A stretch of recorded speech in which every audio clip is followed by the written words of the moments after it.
Baba has given us the knowledge that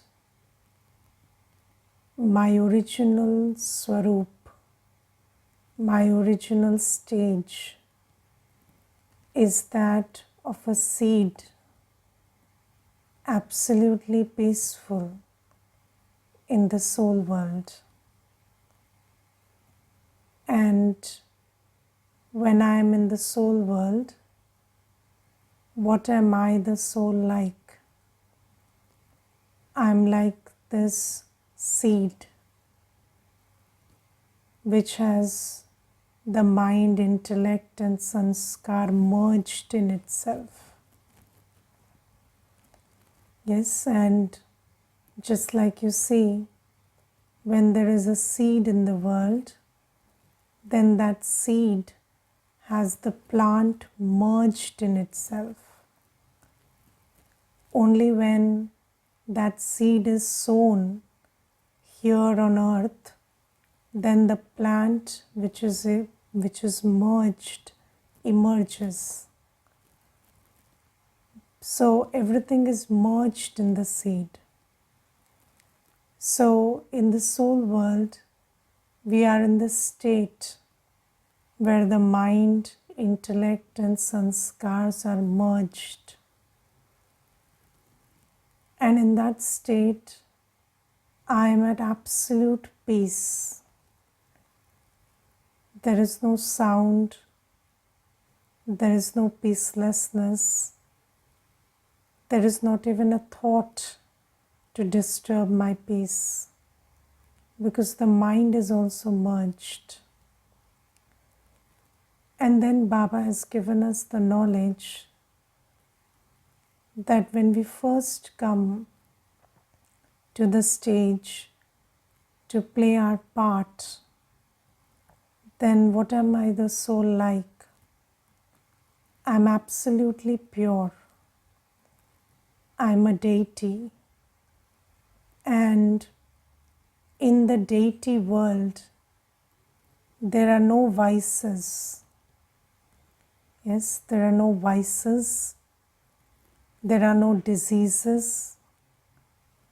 There is no untimely death.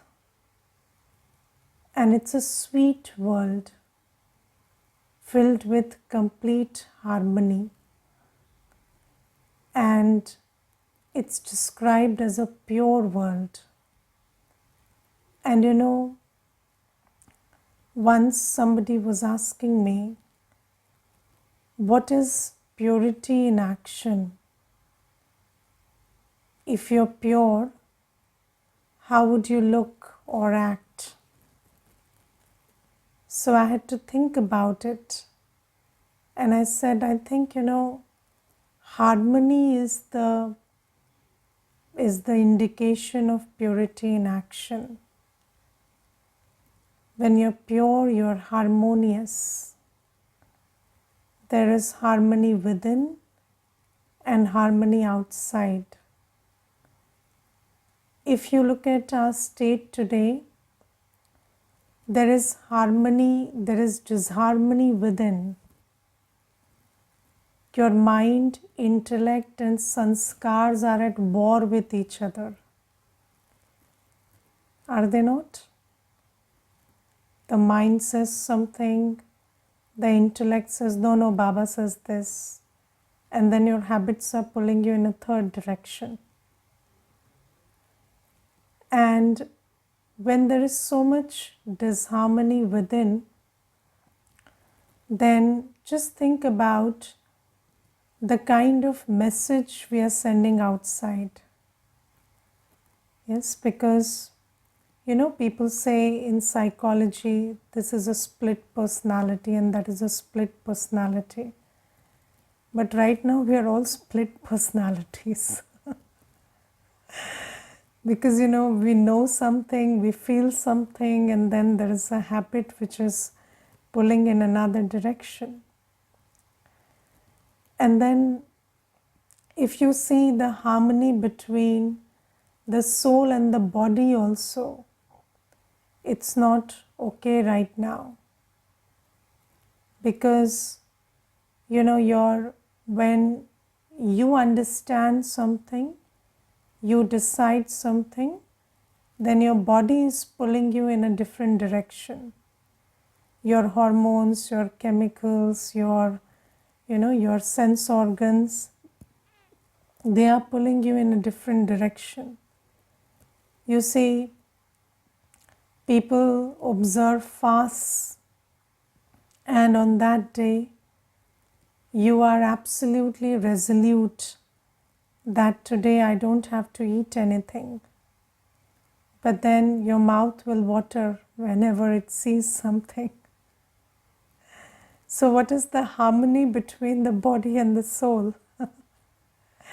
Or, you have decided to be peaceful today, but then your eyes want to see something, your hands are always going and touching the phone, it's getting pulled towards the phone. So that's a sign of disharmony. And if there is so much disharmony in the internal system, then just think about, what will be our harmony with nature and with souls around. Because the souls around us respond to non-verbal communication. And if our non-verbal communication is so unclear and confused, then how will there be complete harmony outside in relationships with souls? It's not possible. Because you see, I remember there was this sister, and now you'll say Didi gives such crude examples, but when you ask her to work fast, then what she would do is move her body very fast. Yes, but the the mind is still slow. So the work gets done at the same pace. Like you ask her to do, she's mopping the floor, and you ask her that mop the floor fast, the class is about to begin. Then she'll move her body really fast. But the mop is moving at the same speed. Only she's moving very fast. And then once I told her, when I tell you to move fast, then you have to move fast from here, so that your hands move fast, but your body starts moving fast, but your hands don't. So, she's shaking all over, but so these are the things, so there is so much disharmony within. And then you think about the confusing signals we send outside. You want something, you believe in something, you feel something, you're saying something, you're behaving some other way. And then how will there be harmony in relationships? And one moment you are in your knowledgeful, powerful state, and you think, okay, this is a soul, I have to give blessings. And the next moment, what kind of a soul is this? She's a Papatma. And then, this is the way, this disharmony in relationships is coming up. And when you don't have a permanent personality, then what does anybody relate to? Yes, and these days, the most, why relationships are so fragile is mostly because there is lack of trust, and people think that everyone is very unpredictable, and that's why trusting somebody or having a good relationship based on trust becomes very difficult. But then why is that? How can that trust be built if there is no harmony within? Because obviously you are very unpredictable in your behavior. One moment you're somebody, another moment you're somebody. And I remember there was this one girl, she came, her mother is in Gyan, and she told me, My mother was always very unpredictable, but she has become even more unpredictable since she has come in Gyan. So I said, how? So she said, one moment she will tell me, treat the maid very well, and she's also a soul. And the next moment she tells me, she's not your sister, ask her to do this and do that. And why don't you be strict with her? So she says, whenever she forgets her lesson, then she'll start behaving otherwise. And when she remembers her lesson, she will be the kindest, most compassionate. And then we don't know how to please her because we do one thing based on what she said 5 minutes ago, and then in 5 minutes her state has changed. So just think about, how we can have good relationships outside when there is so much confusion inside. Because you must know and underline that harmony outside is a byproduct of harmony inside. And if there is no clear personality, then your non-verbal communication is very confusing. And then people do not know what to relate to, how to relate to you.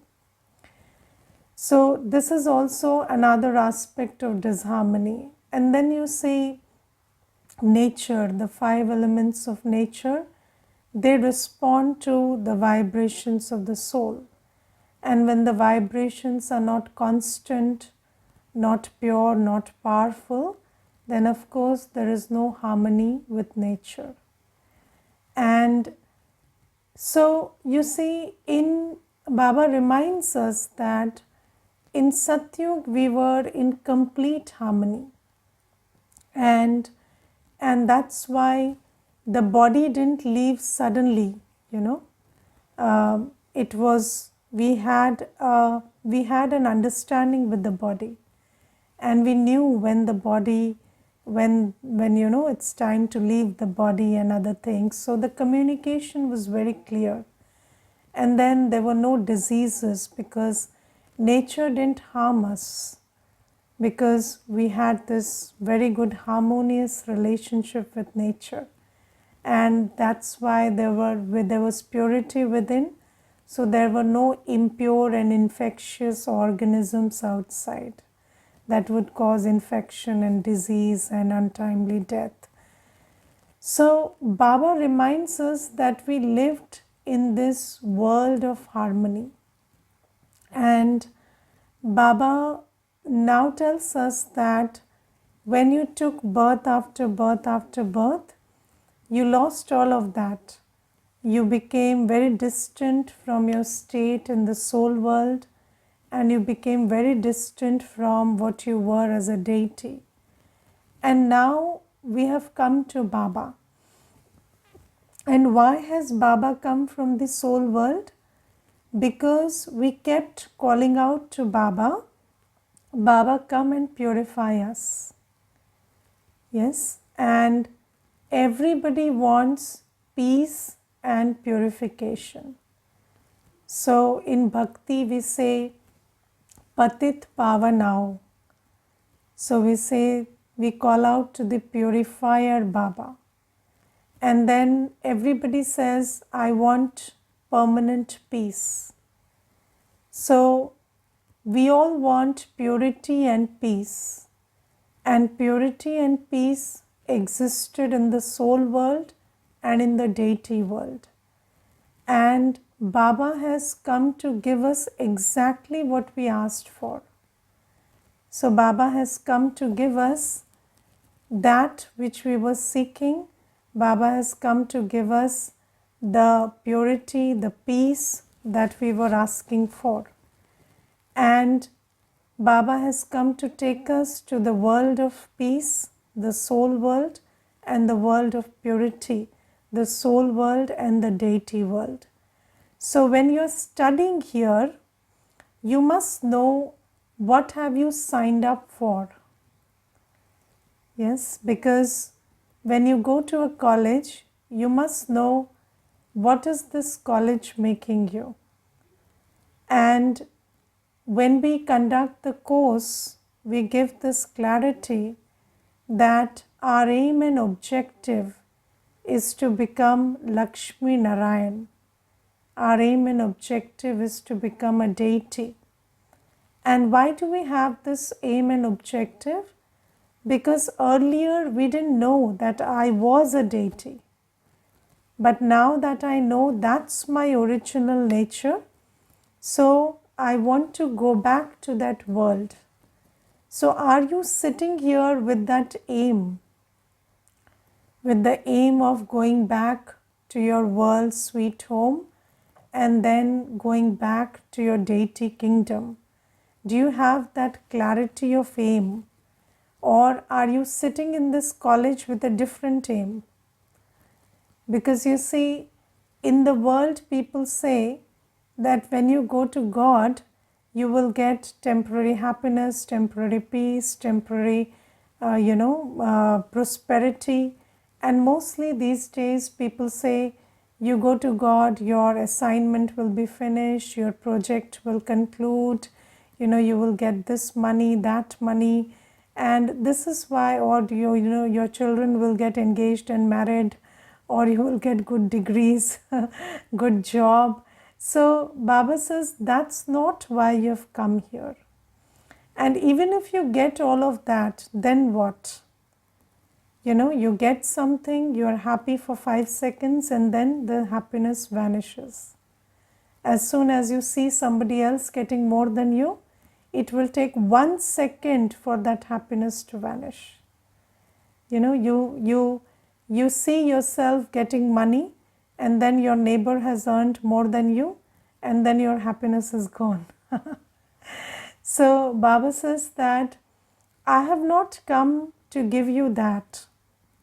I have come to take you back to the soul world, to that world of peace and purity, and then take you back to your kingdom where there was peace, purity, happiness, prosperity, everything. No untimely death, no disease, absolute prosperity, complete harmony. So first thing we have to ask ourselves is, do I have that clarity of aim? Because you see, the law says, as is your aim, so is your qualification. If you don't have clarity of aim, then you can't do what it takes to reach that aim. Yes, and I remember, there was this one brother, he was in the army, and he was a junior commissioned officer in the army, and he told me that he had been posted in Kashmir and in Northeast for quite some time, maybe 10 years, 12 years. And then I asked him, the weather is very unfavorable there, it's very hard living conditions. So could you deal with that, and was it easy? And then he said, when I joined the army, I knew that this is what I will be facing. So obviously I was ready for that. And in that moment, it was such a simple answer and so clear. Because when you're joining the army, of course, you don't expect that, you will be sleeping on a bed of roses and you will be having everything organized. So you know what you've signed up for. And Baba says that, and that's why, he said that we pay a lot of attention to our training and daily building that physical endurance, daily building that physical strength of what it takes to be there. And Baba says that here you have come to become a deity. So, and how can you become a deity? Only when you become absolutely pure and harmonious. And when we have signed up for this, then are we paying attention to becoming pure? Because if your aim is to become a deity, and then you say that, I do not follow the method to become pure, then that means that you have not understood what you have signed up for. And Baba says, when you know that you've come here to Baba to go to the land of truth, to go to the land of purity, to become a deity, then adopting pure habits in every walk of life becomes very easy, because you have clarity that that's your aim. Yes, so, and then Baba tells us the method to be pure. What is the method to be pure? There are two methods. One is Baba's remembrance, and the second method is, these two methods go together. So remembering Baba and then paying attention to have abstinence from impure food, drink, thought, conduct, everything. So there is an aspect of practice of Baba's remembrance, and then there is the aspect of abstinence from the impure. Yes, and Baba tells us that these are the two methods that you have to pay attention to go back to that world of purity. So first thing first, do I pay attention to the practice of remembrance, or am I careless about it? Now, you see, in the world now there is something called laser surgery. Yes, and they conduct a surgery with laser light. Now, did you ever think that a light could conduct a surgery?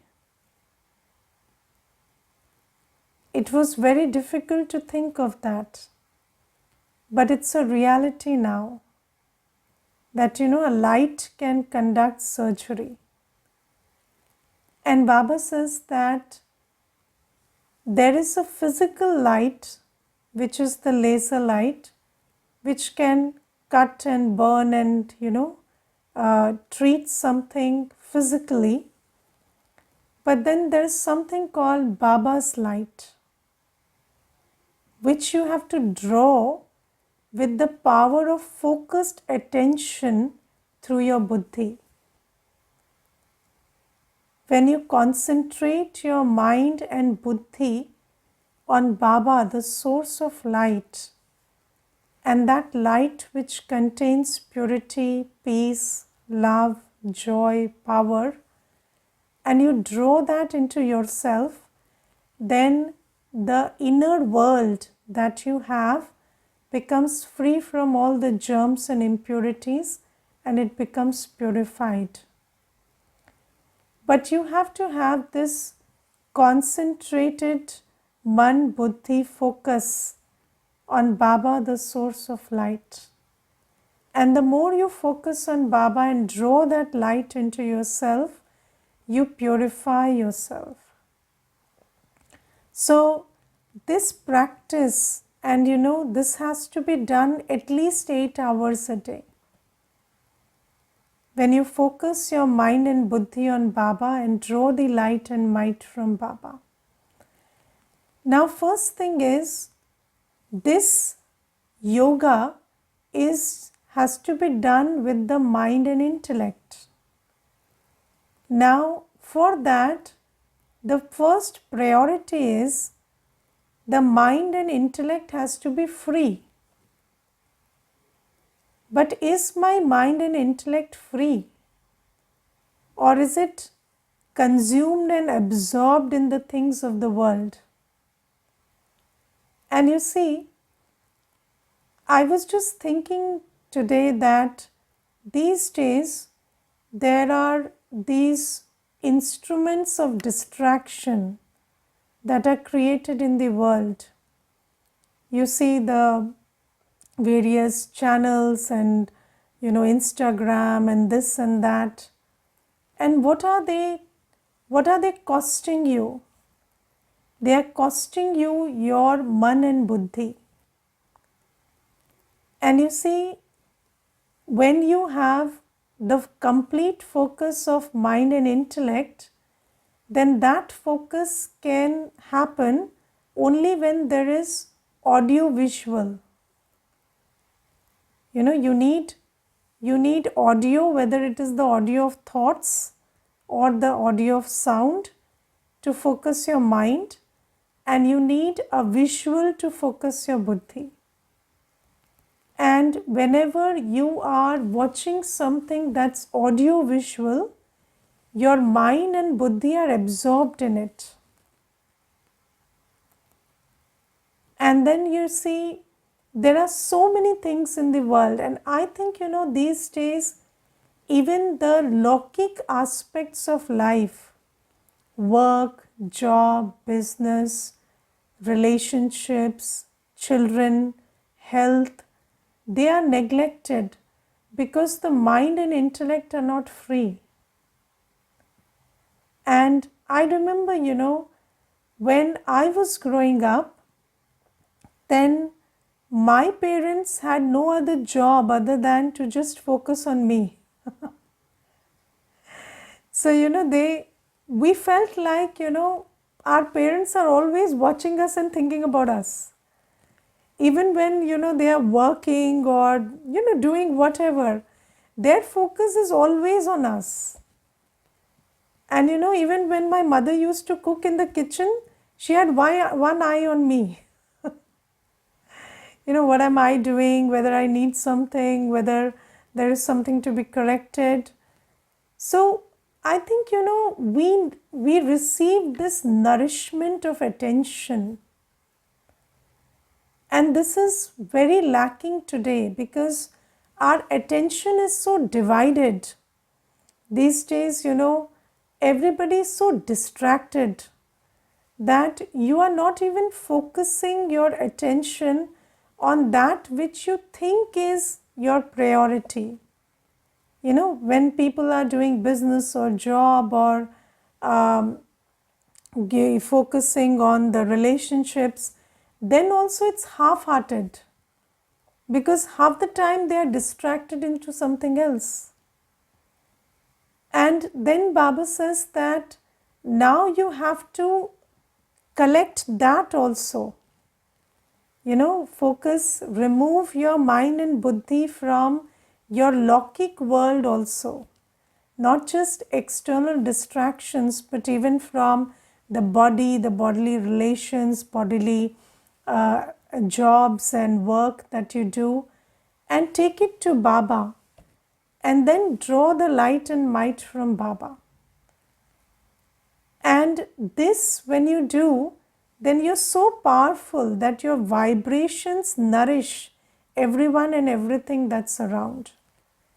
Because even when you're focusing your attention, what you're giving to relationships and work is the energy that you have. And if you are not in full energy, then what are they getting? They are getting subsided energy, right? They are getting sub-quality energy. But when you take your mind and intellect to Baba and nourish yourself with purity, peace, love, then even if you give a little attention to any soul, anything around, that will grow very fast. Because you as a soul are very powerful and your attention means something. And that's why, when we vibrate at a higher frequency, then even, when we are giving drishti to somebody, they will feel something. Even if you say a word to somebody, it will mean something. Even when you do one simple act of giving a glass of water, they will feel like, they were nourished by it. So Baba says, you have to keep your mind and intellect free from everything that you consider unnecessary, that you consider necessary, and take it to Baba and draw the light and might from Baba. And don't be careless about it, because time is passing second by second. And then Baba says, pay attention to abstain from impure food and drink, impure conduct based on lust, anger, ego, attachment, greed, impure thoughts. Yes, so Baba says, first think impure food and drink. Now, what is impure food and drink? So, alcohol, cigarettes, drugs, yes, or you see food which is not cooked in Baba's remembrance, food which is non-vegetarian, which has onion, garlic, they are all impure food and drink. And Baba says abstain from that, because they, as is the food, so is the mind. And when you want to remember Baba with your mind, then you don't have to, so you have to protect your mind from this influence that comes with impure food. And you see, people in the world, they ask us, why do you abstain from onion and garlic? It's not, it's not a big deal. Yes, it's not a big deal, but it's a big deal for a yogi. Yes, it's always the aim and the qualification. It's not a big deal if you're living an ordinary life. Even killing somebody is not a big deal if you're living an ordinary life, if you're living a sinful life. But if you are a yogi, your aim is to become a deity, then even small things matter. Because when they affect the mind, then this mind cannot have yoga with Baba. So Baba says, pay very good attention to impure food and drink, abstain from it completely. And then, even impure words. If you say something that hurts somebody, then there is a vicious cycle of energy exchange that starts. And they start thinking negatively about you, and you also cannot be at peace. And your mind cannot remember Baba. So you have to abstain from all these acts of impurity. Engaging in lust. Lust is a very body conscious activity, the highest stage of body consciousness. If you engage in lust and then think about, detaching from the body and connecting with Baba, impossible. So Baba says that when you want to be a yogi, and yoga is the only way to be pure, then you have to abstain from all the impure acts, impure habits that influence your mind and disturb it and don't allow it to have yoga with Baba. So Baba says that be very clear about your aim, that you've come here to go to that world of purity and harmony. And when you want to go there, then, or you want to, and how do you know you're going closer to that world? When you start practicing this purity, abstinence and yoga, then you will start feeling the harmony within and harmony outside.